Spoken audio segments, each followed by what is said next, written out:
সাত ভাগা কোরবানির ব্যাপারে আমি বেশ কয়েকটি হাদিস এখানে নিয়ে আসছি। সবচেয়ে বেশি বর্ণনা করছেন হযরতে জাবের রাদিয়াল্লাহু তাআলা আনহু। সহিহ মুসলিমে একটা কমন আম হাদিস আসছে এভাবে, আন জাবের রাদিয়াল্লাহু তাআলা আনহু আন্না নবী সাল্লাল্লাহু আলাইহি ওয়াসাল্লাম ক্বালা আল বাকারাতু আন সাবআ ওয়াল জাজুর আন সাবআ, যে গরুতে আল্লাহ রাসূল সাল্লাল্লাহু আলাইহি ওয়াসাল্লাম 7 ভাগা কোরবানি দিতে বলছেন, আবার উটেও 7 ভাগা কোরবানি দিতে বলছেন। আবার এই জাবের রাদিয়াল্লাহু তাআলা আনহু বলছেন যে আমরা নাহানু মা রাসূলিল্লাহ সাল্লাল্লাহু আলাইহি ওয়াসাল্লাম ফি আমিল হুদাইবিয়া, আমরা হুদাইবিয়ার সময় রাসূল সাল্লাল্লাহু আলাইহি ওয়াসাল্লামের সাথে ছিলাম, আমরা সেখানে দেখেছি আল্লাহর রাসূল সাল্লাল্লাহু আলাইহি ওয়াসাল্লাম বলছেন যে তোমরা গরুতে 7 জনে কোরবানি করো আর উটে 10 জনে কোরবানি করো, ওয়া নাস্তারাকনা ফিহা, এবং আমরা এইভাবে 7 এবং 10 এ কোরবানি করছি। এছাড়াও এই হাদিসগুলোর যে প্রেক্ষাপট, এরপরে আরেকটি হযরত আব্বাস ইবনে আব্বাস রাদিয়াল্লাহু তাআলা তিনি বলছেন কুননা মা রাসূলুল্লাহ সাল্লাল্লাহু আলাইহি ওয়াসাল্লাম ফি সাফারেন, আমরা আল্লাহর রাসূল সাল্লাল্লাহু আলাইহি ওয়াসাল্লামের সাথে সফরে ছিলাম।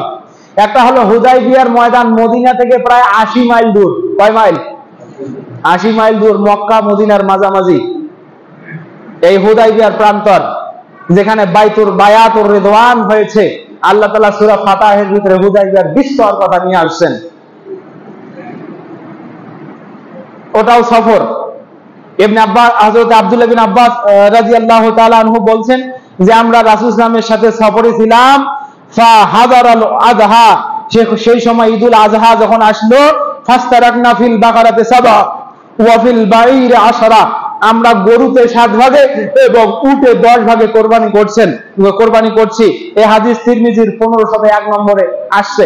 সম্মানিত ভাইরা, এই হাদিসগুলো দেখে আমরা যতটুকু দেখেছি, শুধু আমি না, সব মুহাদ্দিস একমত হবে, একটা হাদিস মাত্র আম হাদিস, যে হাদিসে বলা আছে গরুতে 7 এবং উটে 7, বাকি সবগুলো হাদিসে 7 হোক অথবা 10 হোক, সবগুলো হাদিসের সামন প্রেক্ষাপট আমরা সফরে ছিলাম, আমরা হজে ছিলাম, আমরা হুদাইবিয়াতে ছিলাম। মানে প্রতিটা হাদিসের মূল প্রেক্ষাপট হলো আমরা মুকিম অবস্থায় ছিলাম না, আমরা সফরের হালতে ছিলাম। সুবহানাল্লাহ বলেন না? আর সফরে থাকার কারণে আপনারা জানেন, সফরে যখন মানুষ থাকে তখন মানুষের হাতে নগদ তরল সম্পদ কম থাকে। এই কারণে আল্লাহর রাসূল সাল্লাল্লাহু আলাইহি ওয়াসাল্লাম স্বাভাবিক হালত বুঝে শুধু ব্যক্তি কেন্দ্রিক, কি কেন্দ্রিক? শুধু ব্যক্তি কেন্দ্রিক, মানে যারা তোমরা হজে আসছো শুধু তাদের পক্ষ থেকে প্রতি 7 জনে একটা গরু কোরবানি করো, তোমাদের কোরবানি হয়ে যাবে, কিন্তু পরিবার কেন্দ্রিক নয়। একটু আগে আমি পরিবারের কথা উল্লেখ করছি। একজন মুকিম ব্যক্তি বাড়িতে আছে, তার অধীনস্থ ধরেন 10 জন ব্যক্তি আছে, 10 জন ব্যক্তি সবাই তার অধীনে থাকে। এই অধীনস্থদেরকে সমন্বয় করে তিনি একটা ছাগল যদি কোরবানি করেন, ওই বছর তার ওটাই যথেষ্ট। একটা গরু কোরবানি করেন, তার ওটাই যথেষ্ট। তবে প্রতি সামর্থ্যবান ব্যক্তি যিনি অন্নে খান, কোন অধীনস্থ মানুষের অন্নে খান না, অন্নে খান, অথবা ছেলে বড় হয়েছে এখন সেপারেশনে আছেন, তিনি অন্যখানে খান, তার পরিবার আলাদা, ওই বাবা এবং ওই সন্তান দুজন মিলে আলাদা আলাদা কোরবানি করতে হবে। একটা ছাগল দিয়ে তাদের 2 পরিবারের কোরবানি হবে। এই হলো বিস্তর কথা। সম্মানিত ভাইরা, এজন্য বলি 7 ভাগা কোরবানি, 10 ভাগা উট অথবা 7 ভাগা গরু অথবা 7 ভাগা গরু, এটা হুকমাতান জায়েজ আছে, হুকমাতান জায়েজ আছে, আল্লাহর নবীর অনুমতি দেয়া আছে, যেহেতু একটা আম হাদিস আছে। আমি বাড়িয়ে বলতে চাই না যে এটা নাজায়েজ, এটা আমি বলবো না। তবে হাদিসগুলো মোতালা করলে আমরা যা বুঝি সেটা হলো এই ভাগা কোরবানি, এই বিধানটা সম্পূর্ণটাই সফরের হালতে রাসূল সাল্লাল্লাহু আলাইহি ওয়াসাল্লাম অনুমতি দিয়েছেন। কারণ আপনি যদি টেনে এনে মুকিম অবস্থায় করতে চান, আমি বলবো না আপনি করেন না, তবে উত্তম হবে একক কোরবানি করা। কি করা? একক কোরবানি করাই হলো উত্তম।